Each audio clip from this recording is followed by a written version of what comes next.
Bonjour à tous. Il y a trop de talent dans cette église. Alors, on va s'intéresser à un événement qui s'est déroulé juste quelques semaines après le premier Noël. Okay ?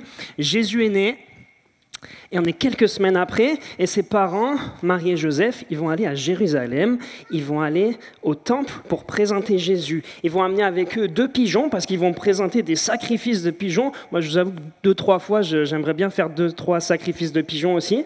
Mais ils vont les prendre pour les présenter à Dieu, et pour présenter Jésus, le petit bébé qui est né il y a quelques semaines, à Dieu dans le temple. Et là, ils vont rencontrer un gars qui s'appelle Siméon, et on va découvrir ce qui s'est passé pour le tout premier Noël de Siméon.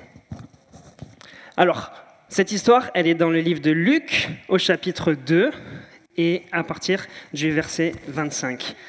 On va regarder ça, en fait, c'est juste la suite de ce qu'on a vu ensemble jusqu'à maintenant. On lit ça ensemble. Il y avait alors à Jérusalem un homme appelé Siméon. C'était un homme droit et pieux. Il vivait dans l'attente du salut d'Israël, et le Saint-Esprit reposait sur lui. L'Esprit Saint lui avait révélé qu'il ne mourrait pas avant d'avoir vu le Messie, l'envoyé du Seigneur. Poussé par l'Esprit, il vint au temple. Quand les parents de Jésus apportèrent le petit enfant pour accomplir les rites qu'ordonnait la loi, Siméon le prit dans ses bras et loua Dieu en disant « Maintenant, Seigneur, tu laisses ton serviteur s'en aller en paix. Tu as tenu ta promesse, car mes yeux ont vu le Sauveur qui vient de toi et que tu as suscité en faveur de tous les peuples. Il est la lumière pour éclairer les nations, il sera la gloire d'Israël, ton peuple. » Le père et la mère de Jésus étaient émerveillés de ce qu'il disait de lui. Alors on ne sait pas trop qui c'est ce Siméon, les enfants. Siméon, on entend parler de lui à aucun autre moment dans la Bible. Et pourtant, on ne sait pas pourquoi, il est relié à l'histoire la plus importante de la Bible, l'histoire de la naissance de Jésus. Alors ça veut dire qu'en fait, ce n'est pas tellement Siméon qui est important, mais c'est plus ce qu'il va voir et ce qu'il va dire. La première chose qui est importante à retenir dans notre texte, c'est le verset 25. C'était un homme droit et pieux qui vivait dans l'attente du salut d'Israël. Donc en fait, le contexte, le cadre dans lequel va arriver le tout premier Noël, c'est l'attente du salut. Alors le salut, c'est quoi les enfants ? C'est pas que quand on dit bonjour à quelqu'un. Le salut, ça peut aussi vouloir dire le fait pour quelqu'un d'échapper à un danger, à un malheur, à la mort. Peut-être que vous avez déjà sauvé votre chat ou votre chien qui était coincé dans un arbre et du coup vous lui avez apporté le salut parce que vous lui avez permis d'échapper à un danger et peut-être même que vous lui avez permis d'échapper à la mort. En fait, c'est ce qui se passe quand Spider-Man il rattrape quelqu'un qui tombe d'un immeuble, ou alors quand la patte patrouille elle sauve le monde, hein, ou alors quand Sam le pompier il sort quelqu'un des flammes. En fait, ils sont en train d'apporter le salut. En fait, qu'est-ce qu'ils sont en train de faire ? Ils sont en train de faire un sauvetage. C'est ce qu'on fait quand on met en place un sauvetage. Alors, qui dit sauvetage dit qu'il y a quelque chose de terrible qui est en train de se passer. Et pour les plus grands, c'était ce qui s'est passé il y a une dizaine d'années, rappelez-vous. On est au Chili, on est le 5 août 2010, et il y a 33 hommes qui vont rentrer dans une mine d'or, comme tous les jours pour leur travail, et ils vont descendre à 700 mètres de profondeur dans la terre. Mais ce jour-là, il va y avoir un éboulement. Et ils vont rester coincés à 700 mètres de profondeur. Et pendant 17 jours, on va avoir aucune nouvelle. On va bien sûr penser qu'ils sont tous morts, mais le 17e jour, on va réussir à entrer en contact avec eux et on va découvrir qu'en fait, ils sont tous vivants. Alors ce jour-là, il y a une immense opération de sauvetage. Là, c'est simple, il y avait Spider-Man, la patte patrouille et Sam le pompier en même temps, je pense. Mais ce jour-là, on va démarrer une immense opération de sauvetage. Et ils vont rester quand même coincés pendant plus de 2 mois dans la mine, pendant 70 jours. Et le 70e jour, on va réussir à les sortir. Comment on va faire ? En fait, ils vont creuser un immense trou de 700 mètres de profondeur. Ils n'y vont pas à la pelle, parce que 700 mètres, il faut y aller. Mais ils vont faire un trou de 700 mètres, mais juste large de 70 cm de diamètre. Et ils vont y faire rentrer cette capsule en métal. Elle va rentrer, elle va parcourir les 700 mètres. Et puis, le but du jeu, c'est quoi? C'est qu'ils vont faire rentrer un par un les mineurs dans la capsule et ils vont remonter la capsule le long de l'immense trou qu'ils auront fait. Donc là, on voit la capsule qui arrive. On est au fond de la mine, là. Et c'est la capsule qui arrive au fond. Et donc, les hommes savent qu'ils vont pouvoir être sauvés. Ils vont rentrer un par un et pouvoir remonter jusqu'à la surface, là où toute leur famille les attendent. Et ils vont pouvoir afficher ce panneau « Mission accomplie ». Donc ce jour-là, il y avait une situation terrible qui nécessitait un sauvetage et qui a généré de l'attente pour toutes les familles, pour les mamans, pour les frères, pour les femmes, pour les mères de tous ces hommes qui étaient au fond de la mine. Et en fait, ça, c'est la situation de Siméon qu'on a vue dans notre texte. Siméon, il est dans l'attente de quoi? Il est dans l'attente qu'il y ait un sauveur qui vienne pour une opération de sauvetage. Il est dans l'attente qu'un sauveur vienne sauver l'humanité. Et il se trouve apparemment que Noël, la naissance de Jésus, va mettre fin à cette attente. Donc Siméon, il attend un sauveur, Noël met fin à cette attente, c'est que forcément, Noël correspond à ce sauvetage. Et donc ça voudrait dire quoi? Ça voudrait dire, et on l'a déjà vu, que Noël, ce ne serait pas juste des fêtes de fin d'année. Parce que les plus grands, là, il faut être un peu honnête, hein, on a quand même tendance à regarder Noël un peu d'un point de vue extérieur. La crèche, elle est dans la vitrine, elle est aux Galeries Lafayette, elle est sous le sapin. À Noël, on aime bien voir des concerts, des spectacles, on va voir des chorales, on va voir des lumières, et c'est top. On aime bien l'ambiance de Noël et tout ça. Mais il se trouve que Noël est plus qu'un spectacle. Noël, c'est l'immense opération de sauvetage que Dieu a décidé de mettre en place pour sauver l'humanité. Et en fait, Noël, ça décrit tout simplement notre situation, notre condition humaine d'une vie remplie de douleurs, de souffrances, de problèmes, de frustrations, de désespoir. En fait, Noël arrive dans un contexte où on est tous au fond de la mine, perdus, dans l'attente que quelqu'un vienne nous chercher. Et c'est ça que Siméon, il attend. Il attend le Sauveur pour remonter à la surface. Donc Noël, c'est la fin de l'attente. On l'a vu au verset 30. « Car mes yeux ont vu le Sauveur qui vient de toi et que tu as suscité en faveur de tous les peuples. Il est la lumière pour éclairer les nations. Il sera la gloire d'Israël, ton peuple. » Noël, c'est la fin de l'attente. Parce qu'en fait, l'attente, n'importe quelle attente, la seule chose qui peut mettre fin à une attente, c'est la chose pour laquelle on attend justement. Les enfants, quand vous êtes avec maman et qu'elle parle avec sa copine ou sa voisine, elle parle, et puis à un moment donné, ce qui va mettre fin à l'attente, c'est qu'elle s'arrête de parler. Bon, on se rend assez vite compte qu'en fait, elle s'arrête jamais vraiment de parler, et puis elle recommence. Ou alors, quand on est chez le médecin, on attend. Ce qui met fin à l'attente, c'est quand le médecin nous appelle enfin par leur nom, ou par notre nom, ou quand on attend le métro, ou quand on est au culte le dimanche matin. On attend qu'une seule chose, c'est que le message soit terminé. Désolé, c'est pas encore le cas. Et donc Noël met fin à cette attente parce qu'on attendait un sauveur et le sauveur est enfin arrivé. Et c'est là qu'on sort des super-héros et des films. Parce que moi, personnellement, quand je vois un bébé comme ça, ma première question c'est de me dire vous n'aviez pas autre chose en stock pour un sauveur ? Non, parce que sérieusement, un sauveur qui se fait caca dessus et qui régurgite le lait de sa mère, on a vu mieux quand même, Mais pourtant, malgré ça, Siméon, on dirait bien que c'est ce qu'il voit dans ce bébé. Il voit dans ce bébé le sauveur de l'humanité. Mais qu'est-ce qui est vraiment en train de se passer à Noël ? Rappelez-vous, dans notre sauvetage au Chili, je vous ai dit qu'ils ont envoyé la capsule au fond de la mine. Mais ce que je ne vous ai pas dit, c'est que dans la capsule qui est en train de descendre, ils ont envoyé 4 sauveteurs. Et donc, les 4 sauveteurs sont allés au fond de la mine. Et donc, ils ont fait rentrer chacun des 33 mineurs dans la nacelle et eux, ils sont remontés à la fin. En fait, ils étaient avec eux dans la chaleur, dans l'obscurité, dans la poussière. Qu'est-ce qu'ils ont fait en fait ? Ils sont allés prendre la condition des hommes qu'ils étaient allés sauver. C'est exactement la même chose que Dieu a fait à Noël.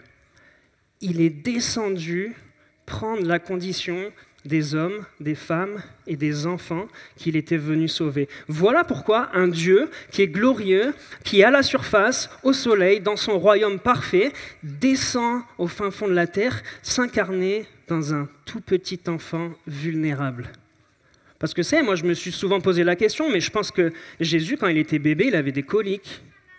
Et je pense qu'il pleurait quand il avait faim. Je pense qu'il a appris à marcher. Et du coup, il a dû se ramasser un bon nombre de fois. Il a dû se prendre des murs. Il a dû se coincer les doigts dans des portes. Plus tard, il a dû grandir, connaître d'autres souffrances. Il a connu la tentation. Il a connu ce que c'est de désirer quelque chose. Plus tard encore, il a connu la souffrance de la croix. Il a connu la faim, la soif. Il a connu la tempête, le froid, la chaleur. Il a connu toutes ces choses-là parce qu'il voulait prendre notre condition. En fait, Dieu connaît exactement nos douleurs, nos souffrances, nos problèmes, nos défis, nos frustrations, nos incompréhensions, nos désespoirs, parce qu'il l'a lui-même expérimenté. C'est ce qui s'est passé à Noël. Et Simon, lui, il n'a aucun doute. Il voit dans ce bébé le sauveur de l'humanité. Mais qu'est-ce que nous, on voit dans ce bébé dans les fêtes de fin d'année ? Quand on fait le sapin, quand on fait la crèche, quand on voit toutes ces belles lumières, qu'est-ce qu'on voit, nous, dans ce bébé ? Parce que vous savez, nous, on a une grande différence par rapport à Siméon. C'est que nous, on vit à une époque où on a eu le temps de voir que Jésus, il a grandi, qu'il a donné un enseignement. On a eu le temps de voir que Jésus, il est mort et qu'il est ressuscité pour pouvoir accorder à toute l'humanité la vraie vie qu'il avait prévue pour elle. On a l'occasion de connaître ce Jésus qui est mort et qui est ressuscité pour nous permettre d'avoir une relation personnelle avec lui. Tout ça, Siméon, il ne l'avait pas. Il ne l'avait pas dans son raisonnement. Pourtant, il voit dans ce bébé le sauveur de l'humanité. Qu'est-ce que nous, on voit dans ce bébé ? Est-ce qu'on voit vraiment, honnêtement, le sauveur de l'humanité ? Ou est-ce qu'on voit une figurine en pâte à sel ? Parce que vous savez, Jésus, ce n'est pas une icône ou un symbole. Regardez comme il est ridicule, là. En plus, ils lui ont mis des cheveux d'un enfant de 10 ans. Il a la coupe de Mireille Mathieu alors qu'il vient de naître il y a quelques heures. Mais Jésus, ce n'est pas une icône ou un symbole. Ce n'est pas le symbole de la fête de fin d'année. Jésus, c'est le Fils de Dieu, celui par qui Dieu a décidé de mettre en place son opération de sauvetage pour accorder à l'humanité tout entière la vraie vie qu'il avait prévue pour cette humanité. Jésus, c'est le sauveur de l'humanité qui vient prendre la condition au fond de la mine, rejoindre les hommes, les femmes et les enfants au fond de la mine pour leur accorder la possibilité de sortir de cette situation. Et c'est ce que Simeon y voit, et c'est ce qui va déclencher la suite et la fin incroyable de notre texte. Regardez au verset 28 et 29. Siméon le prit dans ses bras et loua Dieu en disant « Maintenant, Seigneur, tu laisses ton serviteur s'en aller en paix. » Moi, j'imagine la scène, hein. J'imagine qu'il a pris le bébé dans ses bras. Quand on prend un bébé, qu'est-ce qu'on fait ? On le regarde dans les yeux. Et là, il s'est mis à louer Dieu. Il n'a pas fait comme le roi lion, projeter l'enfant au ciel comme ça et louer Dieu. Il a dû le regarder. Et moi, je suis sûr qu'il a dû se dire qu'il était en train de parler à Jésus, le Fils de Dieu. En fait, il était en train de parler à Dieu lui-même. Et là, il va se mettre à louer Dieu. Et qu'est-ce qu'il va dire ? Il va dire qu'il peut mourir en paix. Hein ? Tout ça pour ça ? Il va dire qu'il peut mourir en paix. Attends, mais quel gâchis, vous imaginez ? C'est comme si, depuis des années, vous attendiez le job de vos rêves, et puis un jour, enfin, après une lutte acharnée, vous obtenez ce job. Et la veille de votre premier jour, l'entreprise fait faillite. Les enfants, vous imaginez, c'est comme si papa et maman, ils vous promettaient depuis des mois et des mois d'aller à Disney, et la veille de votre départ, il y a le Covid, et le parc est fermé. Bon, ça, vous l'avez peut-être déjà vécu, par contre.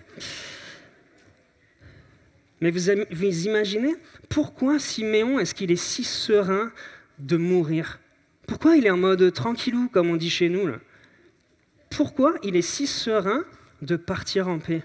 Mais en fait, tout simplement parce qu'il a compris qu'à Noël, c'était de sa condition qu'il s'agissait. Je m'explique. Regardez au Chili dans notre opération de sauvetage. Le but du jeu, le but de l'opération, c'était quoi? C'était d'aller chercher les mineurs et de les faire remonter à la surface. On est bien d'accord. À aucun moment, il s'agissait de descendre au fond de la mine et d'apporter tout ce que les mineurs avaient besoin pour vivre une meilleure vie au fond de la mine. Ça n'avait aucun intérêt. Le seul intérêt pour eux, c'était de remonter à la surface, parce que pour eux, la vraie vie, elle est à la surface, sous le soleil, avec leur famille, les relations, la fête. C'est ça la vraie vie. Et bien pour Siméon, c'est pareil. Pour lui, c'est pas sa vie ici-bas qui compte. C'est pas sa vie ici-bas, mais c'est la vie en surface, la vraie vie que Dieu a prévue pour l'humanité, la vie qui se trouve auprès de Dieu, dénuée de toute souffrance, de toute maladie, de toute douleur. Et c'est ça que Siméon y vise. C'est pour ça qu'il est si serein de partir tranquille. Alors oui, si j'exclus Dieu de l'équation, si j'exclus Jésus de l'équation, si je pars du principe que Dieu n'existe pas, que Jésus n'a pas existé, qu'il n'est pas venu, qu'il n'est pas mort, qu'il n'est pas ressuscité et qu'il n'a pas essayé d'entretenir une relation personnelle avec moi, oui, j'ai pas envie de mourir, c'est sûr et certain. Et je vais faire même mieux que ça. Si je considère qu'il n'y a que la vie au fond de la mine, alors je vais saisir chaque petit instant de cette vie pour pouvoir donner de la couleur un peu à cette vie. Et je vais essayer de saisir le moindre petite occasion de pouvoir vivre quelque chose de positif. Et mieux que ça, il va falloir que je fasse les choses comme il faut et les choses dans l'ordre, parce que j'ai qu'une seule chance. Il ne va rien se passer après. Quand mon corps va s'éteindre, ça sera la fin. Donc il faut absolument que j'ai la bonne carrière au bon moment. Il faut que je rencontre un homme ou une femme au bon moment. Il faut que j'ai des enfants, si possible, un garçon et une fille. Comme ça, j'aurai expérimenté les deux. Si je considère qu'il n'y a aucune vie en surface, alors oui, quitte à être au fond de la mine et quitte à ce que la vie se résume à ça, oui, autant se saisir des petits détails qu'on a pour donner un peu de couleur. Mais la vision du monde semble bien terne comparée à l'espérance de celui qui possède Christ et qui a le salut en perspective. C'est pour ça que Siméon, il peut partir en paix. Il a besoin de rien d'autre que de Jésus. Il était dans l'attente du salut, et quand ce sauveur est arrivé, il a décidé qu'il pouvait partir en paix. Parce qu'il n'y avait qu'une seule chose qui pouvait combler sa vie, c'était Jésus, rien d'autre. Il s'attendait à un sauveur, le sauveur est arrivé. Il était comblé. À quoi est-ce que toi tu t'attends dans ta vie ? Qu'est-ce que tu attends dans ta vie? C'est quoi cette chose dans ta vie qui pourrait mettre fin à cette attente? C'est quoi cette chose qui pourrait te permettre de te sentir enfin accompli, enfin complet? Peut-être que tu t'attends à rien, peut-être que depuis ta naissance, il n'y a rien qui va, t'enchaînes souffrance sur souffrance, et en fait, tu ne t'attends pas à ce qu'il y ait quelque chose qui change. Alors tu subis la vie, et puis tu attends que ça passe. Peut-être que c'est l'inverse, tu t'attends à quelque chose de très précis et tu as la sensation que tant que cette chose-là, elle n'arrive pas, alors tu ne seras pas comblé. Peut-être que c'est le job de tes rêves, peut-être que c'est enfin rencontrer un homme ou une femme. En tout cas, tant que cette chose n'arrive pas, tu auras un sentiment de choses inaccomplies, un sentiment de manque au fond de ton cœur. Mais il n'y a que Jésus qui peut combler ce vide dans ton cœur, comme on l'a vu dans le sketch des Teens. Et il n'y a que Jésus qui a pris les devants pour venir tendre une main et pour sortir celui qui le voudra de la mine pour l'amener à la surface. Jésus est la seule personne qui te sera indispensable dans ta vie pour l'éternité. La semaine dernière, j'ai eu la tristesse de découvrir un site internet qu'un ami d'enfance a mis en place. Ce site internet, il s'appelle vivreuneспiritualitésansdieu.com. Mais vous savez quoi, on peut vivre toute notre vie comme ça. Peut-être que c'est votre cas. Hein. On peut vivre toute notre vie une spiritualité sans Dieu. Le but, c'est quoi de ce site internet? C'est de vivre la fraternité, l'unité, la communion, les relations, les valeurs qu'on trouve dans l'Église, mais en étant bien intentionnel d'enlever Dieu de l'équation. C'est pas tellement différent que ce que vivent certains d'entre nous, hein. On peut vivre toute notre vie en enlevant Dieu de l'équation, et puis à la limite, en le remettant de temps en temps, peut-être en allant à minuit à l'église, à Noël. parce que c'est cool, quoi. Mais on peut vivre toute notre vie en mettant, en parsemant comme ça notre vie de Dieu, comme un petit bonus à notre vie. Mais on peut être au fond de la mine, on peut voir la nacelle descendre, on peut même laisser rentrer les 32 personnes avant nous dans la nacelle et rester au fond de la mine. Ou alors, on peut faire un pas en avant, rentrer dans la nacelle et décider nous aussi de remonter à la surface. Alors, comme on a vu, qu'est-ce que le vrai sens de Noël change? En fait, ça change tout mon destin pour l'éternité. Parce que je sais que le Sauveur est là. Je sais que le Sauveur est venu et que je vais remonter à la surface. Ok, je suis encore un peu dans la mine, il y a encore du monde, ça prend du temps. Mais je sais que le Sauveur est venu et que l'opération de sauvetage a démarré. Maintenant, il peut tout m'arriver. Il peut vraiment tout m'arriver, mais je m'en fiche parce que je sais que je suis auprès du Sauveur dès maintenant et pour l'éternité. Je sais qu'à un moment donné, je vais remonter à la surface. Alors je suis comblé, j'ai besoin de rien d'autre. Je n'ai pas besoin de chercher dans la mine les petits plaisirs de la vie qui pourraient agrémenter ce que je suis en train de vivre, parce que ce qui m'intéresse, c'est ce que je vais vivre à la surface quand je serai auprès de Dieu. Alors je vous repose la question, à quoi est-ce que tu t'attends dans ta vie? Quelle est cette chose qui pourrait mettre fin à ton attente? Et moi, je prie que Jésus devienne celui qui viendra mettre fin à cette attente. Et je prie pour que tu prennes sa main et que tu entres dans la nacelle dès maintenant. Je vais prier. Seigneur, je te remercie parce que tu as donné un sens à ma vie. Merci parce que ma condition me forçait à être au fond de la mine, normalement perdu, Seigneur, pour l'éternité.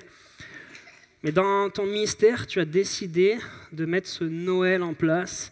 Tu as décidé de lancer l'opération de sauvetage qui a démarré à Noël, qui s'est terminée à Pâques et qui n'aura jamais de fin dans l'éternité. Seigneur, merci parce que tu as envoyé Jésus qui a pris ma condition, qui sait exactement ce que je vis. Et son objectif, c'est de me remonter à la surface. Son objectif, ce n'est pas d'améliorer ma vie ici, mais c'est tout simplement d'effacer tout ce qui rend ma vie difficile. Merci Seigneur, parce que ça, c'est toi qui l'as décidé, et tu nous demandes simplement de te suivre, de monter dans la nacelle et de te suivre. Tu t'occupes du reste. Et Seigneur, je te remercie pour cette grâce et cet amour que tu as éprouvé pour nous en envoyant ton Fils. Merci pour Jésus qui est né à Noël et qui a grandi, qui est devenu un exemple et qui est devenu le modèle que je veux suivre, Seigneur. Je te prie pour toutes les personnes qui se posent des questions. Seigneur, tu nous as dit que tu nous donnerais des réponses. Je te prie pour que tu le fasses et que ton Saint-Esprit nous aide à comprendre, Seigneur, le vrai sens de Noël. Amen.